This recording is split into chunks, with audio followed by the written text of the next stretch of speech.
Hola, en esta presentación vamos a hablar acerca de algunas de las principales rutas de carbohidratos. Vamos a desarrollar glicólisis, la ruta de degradación de glucosa, gluconeogénesis, que es la formación de glucosa, una ruta casi inversa a la glicólisis, y la fermentación, tanto directa o inversa, que se relacionan con esta ruta. Vamos a hablar de manera general acerca de en qué consisten las rutas, cuáles son sus sustratos, sus productos y en qué lugares de manera general van a ocurrir. Bien, eh, las rutas de glicólisis y fermentación podemos decir que son una ruta continuada en el citosol eh, que conduce desde glucosa hasta lactato, siendo la glicólisis 10 pasos de glucosa hasta piruvato y la fermentación un paso de piruvato a lactato para reciclar una de las coenzimas que se gastan en la glicólisis. La gluconeogénesis es una ruta inversa, que podemos partir de piruvato o también de lactato con fermentación inversa y tenemos que regresar hasta glucosa. Y esta consiste en un paso extra porque no existe una enzima que se conozca que transforme el piruvato directamente en fosfonolpiruvato, sino que se necesita un paso intermediario por oxalacetato eh, que implica un paso extra en metabolismo. Las reacciones de la glicólisis y gluconeogénesis, en términos generales, la mayoría ocurren en el espacio del citosol. Eh, Son llevados a cabo por algunas enzimas comunes. Aquí se pueden ver los pasos que están de vuelta, son comunes. Y hay otras enzimas que son específicas para una de las dos rutas. Una para glicólisis y una para gluconeogénesis. ¿Ok? Eh, todos los intermediarios son intermediarios que están fosforilados entre la glucosa y piruvato, ¿ya? Y eso evita que se salgan del citosol o se movilicen a otras partes. Eh, La ruta de la glicólisis consiste primero en la activación de una molécula de glucosa usando ATP, con gasto de energía. Se activa, se isomeriza y vuelve a gastarse otra vez otro ATP para activársela. Y a partir de esto se empieza a generar la degradación, se la parte la molécula en dos. Me quedan dos azúcares de tres fosfatos, o sea, de tres carbonos con un fosfato. Y luego, a partir de esto, se hace un proceso de oxidación que conduce a la formación en dos etapas de moléculas de alta energía, como son el 1,3-bifosfoglicerato y el fosfonol-piruvato. Y estas moléculas son las que van a permitir transferir los fosfatos que presentan hacia el ADP para generar ATP y así conseguir la ganancia de energía. En la ruta opuesta, en lugar de ganar energía, se tiene que invertir energía porque se está haciendo un proceso inverso, que sería un proceso de condensación, ¿ya? O de síntesis de una molécula. Las enzimas involucradas, como les decía, para glicólisis y gluconeogénesis son muchas parecidas, ¿ya? Las que son diferentes son las que catalizan pasos que son irreversibles. Por ejemplo, la hexoquinasa, que sería la primera enzima de la glicólisis, cataliza el paso de fosforilación de glucosa a glucosa-fosfato, mientras que el paso inverso, que sería el último de la gluconeogénesis, va a ser catalizado por la glucosa 6-fosfatasa, que sería una enzima exclusiva de la gluconeogénesis, ¿ya? Otras enzimas que son exclusivas, vamos a tenerlas acá en el paso 3 de la glicólisis, la fosfofructoquinasa, el paso más importante de regulación, y en la vía contraria tenemos a la fructosa 1,6-bifosfatasa, que también coincidentemente es la enzima más importante de regulación de la gluconeogénesis. ¿Okay? Entonces, el paso entre estas dos moléculas, de glucosa 6-fosfato a glucosa 1,6-bifosfato, es el paso que regula, en un sentido o en otro, si se va a realizar glicólisis o gluconeogénesis y la velocidad de la ruta que se está llevando a cabo. Eh, las otras enzimas que son diferentes son la última de la glicólisis, que es la piruvato quinasa, aquí vemos ver, eh, y en el paso contrario, que lo realizan dos enzimas, una que fabrica oxalacetato, ¿ya? Y otra que fabrica por fin el fosfonol piruvato, y ahí regresa y continúa la ruta de regreso. El paso de fermentación Es un paso que la enzima lo realiza en ambos sentidos, fermentación láctica, ¿ya? La lactato deshidrogenasa, y ocurre en numerosos tejidos. Eh, los puntos importantes que uno debe de considerar en este proceso es que en la glicólisis hay dos puntos donde se invierte o gasta ATP, ¿ya? Y hay otros dos puntos donde se gana ATP, pero aquí son dobles porque como la glucosa se ha hidrolizado en dos moléculas iguales, esta ruta se vale por dos. Entonces se producen dos ATPs acá y dos acá, y con eso tenemos ya una ganancia neta de energía. El- en la ruta opuesta, en la ruta opuesta, en la gluconeogénesis, se invierte. Aquí se invierte ATP, aquí GTP, eh, y, y por lo tanto, esta ruta es una ruta que gasta energía, ¿ya? En la gliconeogénesis se gastan 6 moléculas de ATP o equivalentes, ¿ya? Mientras que la ganancia por glicólisis solamente son 2. Así que energéticamente las dos rutas son diferentes. Ahora, el paso de fermentación es un paso que no tiene que ver con la producción directa de energía, sino que tiene que ver con el reciclaje de la molécula NADH, ¿ya? El NADH aquí va a ser reciclado a NAD, que puede ser volver a ser utilizado en la glicólisis. Entonces la fermentación es un paso que simplemente permite reciclar una de las coenzimas de la glicólisis.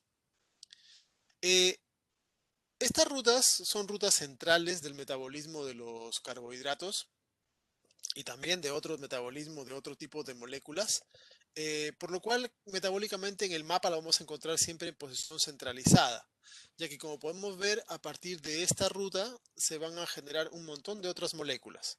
Por ejemplo, a partir de la glucosa pueden fabricarse otros tipos de moléculas, como la galactosa o otros tipos de hexosas.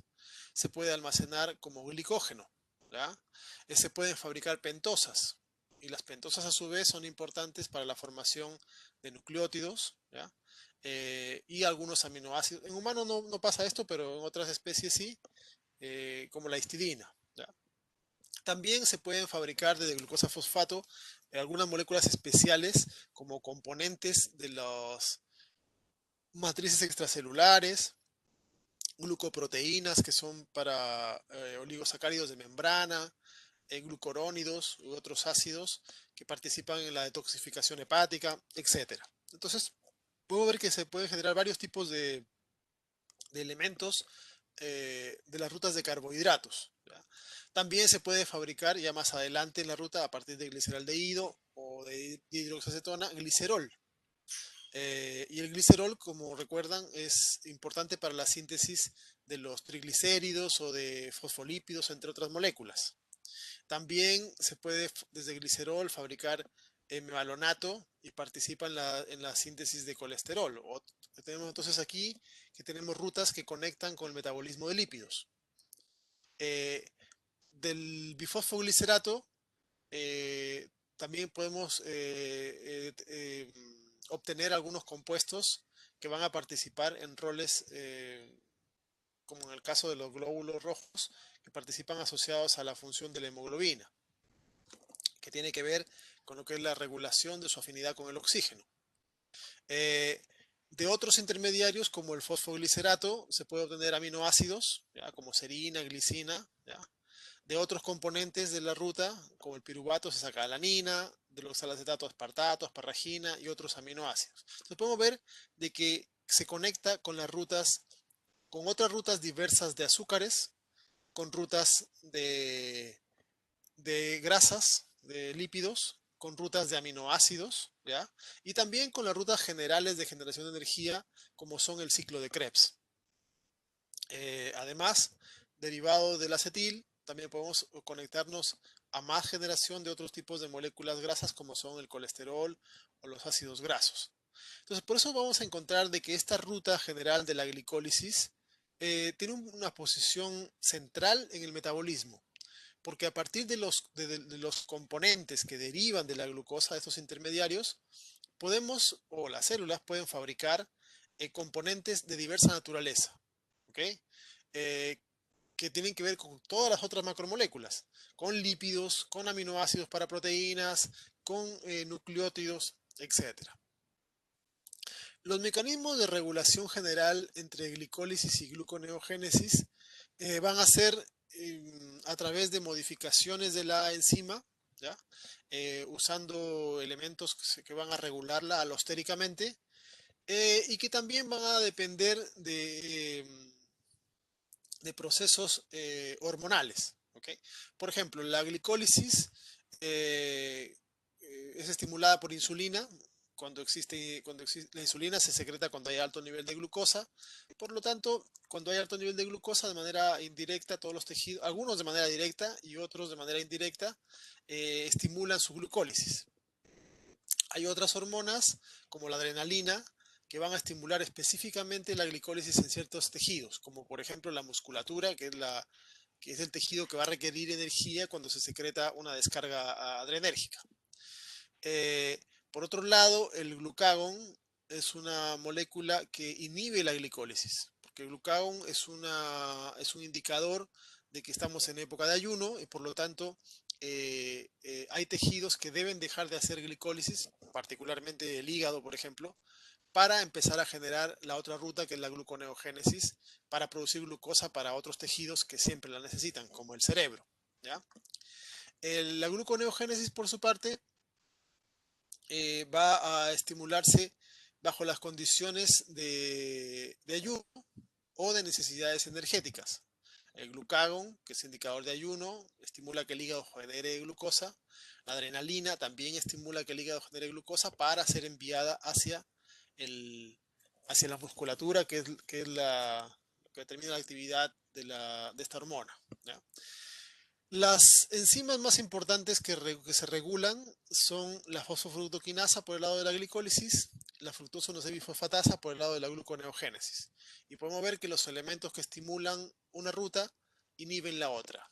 AMP, fructosa 2,6-bifosfato, a la glicólisis la estimulan, la gluconeogénesis la inhiben. El citrato que estimula la gluconeogénesis es un inhibidor de la glicólisis. ¿Ya? Y así, de esa manera, las dos enzimas nunca están funcionando simultáneamente en el hígado, sino que o funciona una o funciona la otra, de modo de que no se genere un ciclo inútil.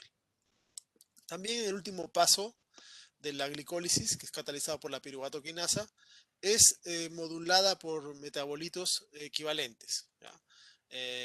La fructosa 1,6-fosfato, una modificación feed-forward, el mismo ATP, es un bloqueador. Cuando existe mucha cantidad de energía, no tiene sentido que se continúe haciendo glicólisis. Así que el indicador de energía ATP es una molécula que bloquea la glicólisis.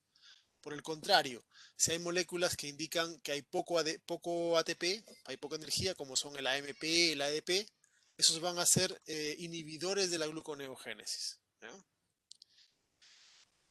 Eh, Estos procesos, esta ruta metabólica, estas enzimas, tienen una gran cantidad de moléculas que pueden ser capaces de inhibirla. Algunas son venenos, ¿ya? Naturales o artificiales.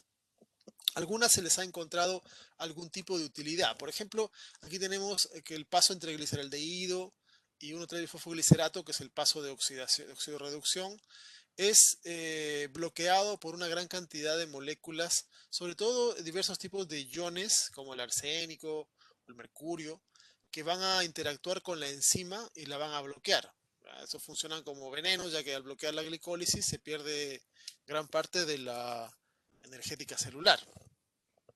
Eh, Hay otros compuestos que van a afectar otras partes de las rutas. Por ejemplo, el primer paso, la oxoquinasa, hay algunos compuestos eh, que se usan en investigación, ¿ya? O se usan en algunos casos para controlar la diabetes, ¿ya? Por ejemplo, el managlinat.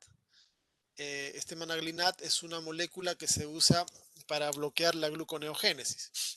En personas que tienen diabetes tipo 2, como no tienen control adecuado de secreciones de las hormonas pancreáticas, su hígado está permanentemente en un estado gluconeogénico. Entonces, a pesar de que la persona puede haberse alimentado, el hígado igual está fabricando glucosa, lo cual hace que el nivel de glucosa en sangre sea más alto todavía del que debería. Entonces, para evitar eso, se utiliza alguna de estas moléculas eh, como controladores del proceso.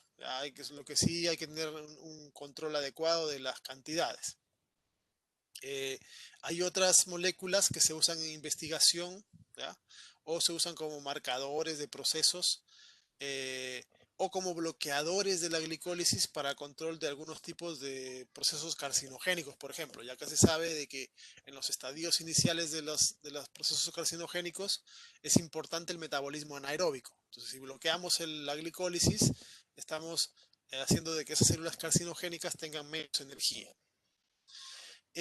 También se han encontrado una gran cantidad de enfermedades relacionadas con las enzimas de la glicólisis o gluconeogénesis o las rutas asociadas. En la glicólisis en sí, como es una enfermedad o sea, una ruta tan importante, no se han encontrado enfermedades en donde existe un bloqueo permanente o grave de la enzima, sino que son en realidad bloqueos menores o actividades disminuidas de las enzimas. Pero como la glicólisis funciona en todos los tejidos, cualquier disminución, por muy pequeña que sea de lo normal, ya condiciona algún tipo de enfermedad grave. Sobre todo relacionado con anemias, ya que es una ruta energética, ¿ya? Como la enfermedad de Tarui, hay anemias hemolíticas, ¿ok? De diferentes niveles. Donde se han encontrado más variantes es en el metabolismo de almacenamiento de glucosas, en la formación o degradación de glicógeno, donde hay una serie de enfermedades llamadas glicogenosis y que tienen que ver con fallas ya sea en la acumulación de glicógeno o en la degradación de glicógeno en diferentes tipos de tejidos. También podemos encontrar deficiencias en la incorporación de galactosa a la vía de las pentosas, a la vía de la glicólisis, o deficiencias de la vía de las pentosas que tienen que ver con... Aquí hay que considerar de que en la vía de las pentosas, además de la generación de este azúcar, se produce NADPH, que es una molécula importante en varios aspectos para la síntesis de lípidos y también en la detoxificación de radicales libres, ¿ya?